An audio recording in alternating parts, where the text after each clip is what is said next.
नमस्कार दोस्तों। देश के राजनीतिक गलियारों में बस एक ही नाम बाबा साहब अंबेडकर पूरे जोरों शोरों से चल रहे हैं, लेकिन बिहार के राजनीति में बस नीतीश कुमार जी और जीतन राम मांझी और चिराग पासवान जी के नाम चल रहे हैं। इस वजह से कि अभी तक इन तीनों का कोई ऐसा स्टेटमेंट नहीं आया जिससे अमित शाह जी ये माने कि हमने कुछ ना कुछ तो गलती किए हैं, इसके बाद ही भगदड़ मचे हैं। लेकिन ऐसा नहीं, नेता लोग का बस एक ही है, गलती चाहे कितने बड़ा कर दे, बस हमारा पार्टी बचा रहना चाहिए, हमारे पार्टी का नाम खराब नहीं हो।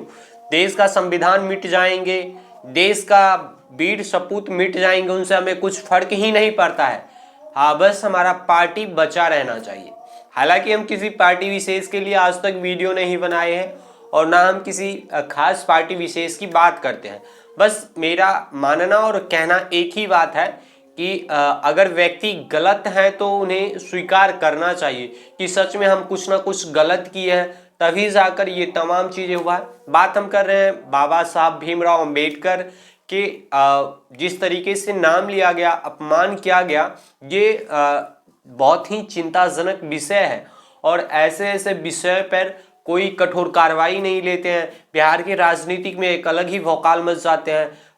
ना तो सीएम इस पे कोई एक्शन लेते हैं, जो कि कहीं ना कहीं छोटे कास्ट से हमारे सीएम आते हैं, उसके बाद चिराग पासवान जी आते हैं, उसके बाद जीतन राम मांझी आते हैं। जीतन राम मांझी यानी मुसहर जाति से है, तो उनके हालांकि 3% वोट बैंक है, लेकिन उन्हें कुछ ना कुछ बोलना चाहिए। इस चीज़ को देखते हुए कि आने वाले 2025 में विधानसभा चुनाव है और चिराग पासवान जी जिस तरीके से दावा करते हैं कि हम कहीं आने वाले समय में सीएम बनेंगे, तो जनता इतना मूर्खता हो ही नहीं सकता है कि उन्हें एक सीएम के पद पे बैठाए।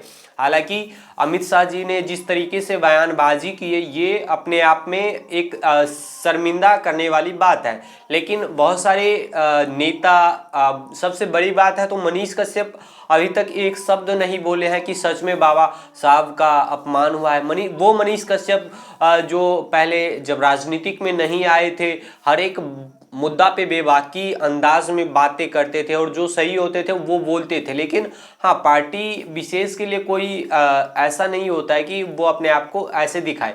बस आने वाले 2025 के विधानसभा चुनाव में चाचा नीतीश जी का और चिराग पासवान जी और जीतन राम मांझी के लिए कहीं ना कहीं कुछ मुसीबतें खड़े हो जाएंगे, इस वजह से कि इतने बड़े बड़े अपमान को जिस तरीके से ख़त्म किए जा रहे हैं, जिस तरीके से दबाया जा रहा है, ये कहीं ना कहीं एक चिंता का विषय है। वहाँ पे राहुल गांधी के ऊपर एलिगेशंस लगा देंगे कि राहुल गांधी ने धक्का मारा, उन्हें बेफालतू में आईसीयू में भर्ती करवा देंगे, जबकि पेशेंट बिल्कुल बोल रहे हैं। उसके बाद में बाबा के पट्टी इस तरीके से मुराठे के टाइप में बांध देंगे ताकि लोगों को लगे कि सर में सच में कहीं बहुत बड़ा घाव है। और ये तमाम चीज़ें जब होते हैं तो मन में कुछ ना कुछ ख्याल आते हैं। लेकिन जिस तरीके के राजनीतिक रोटियां बाबा साहब अंबेडकर के नाम पे सेके गए, ये अगर कोई सीखे तो वो बीजेपी के पार्टी से सीखे। बीजेपी पार्टी मुद्दा कहीं था, मुद्दा कुछ और बना के बातों को ख़त्म किए। हालांकि अमित शाह जी ने जो भी चीज़ किया वो एक सोचनीय मुद्दा है। बीजेपी के कोई नेता आते हैं, कहते हैं यदि इस बार 400 पार हम करेंगे तो संविधान को ही बदल डालेंगे। चलो, तो वहाँ पे संविधान का बेइज्जती कर दिए। यहाँ पे उसके बाद कहते हैं कि अंबेडकर ये एक फैशन हो गया है। ये तमाम चीज़ें ऐसा होना चाहिए। हालांकि अमित शाह जी बिहार आ रहे हैं, बताया जा रहा है कि 5-6 तारीख को बिहार आएंगे।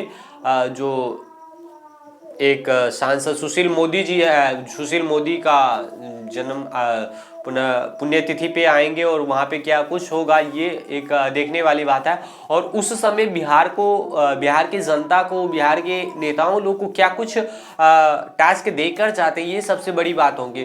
जिस तरीके से आते हैं और आएंगे तो क्या कुछ मुद्दा रहेगा, क्या इस बार सीएम किसको बनाया जाए इनके, या इस बार किसके कार्यकाल में क्या कुछ होंगे, ये तमाम चीज़ें आएंगी। लेकिन ये तमाम चीज़ पे एक टिप्पणी या एक बार सोचना चाहिए सीएम नीतीश कुमार को और चिराग पासवान को, जीतन राम मांझी को, क्या ये कितना सही हो रहा है या कितना गलत हो रहा है? क्या बिहार के राजनीतिक में इस बातों को कितना हद तक देखा जाएगा कि किन्हें वोट दिया जाए, कौन हमारे देश का रक्षा कर सकते हैं, कौन हमारे राज्य का रक्षा कर सकते हैं? ये तमाम मुद्दा बड़ी चरम सीमा पे ले जाएगी। बाकी बात आप लोग क्या सोचते हैं? क्या जो कुछ चल रहा है देश के राजनीतिक में, बिहार के राजनीतिक में, उस पर आप लोग का क्या राय विचार है? कमेंट बॉक्स में ज़रूर बताएगा। मिलते हैं एक अगले वीडियो में, तब तक के लिए जय हिंद।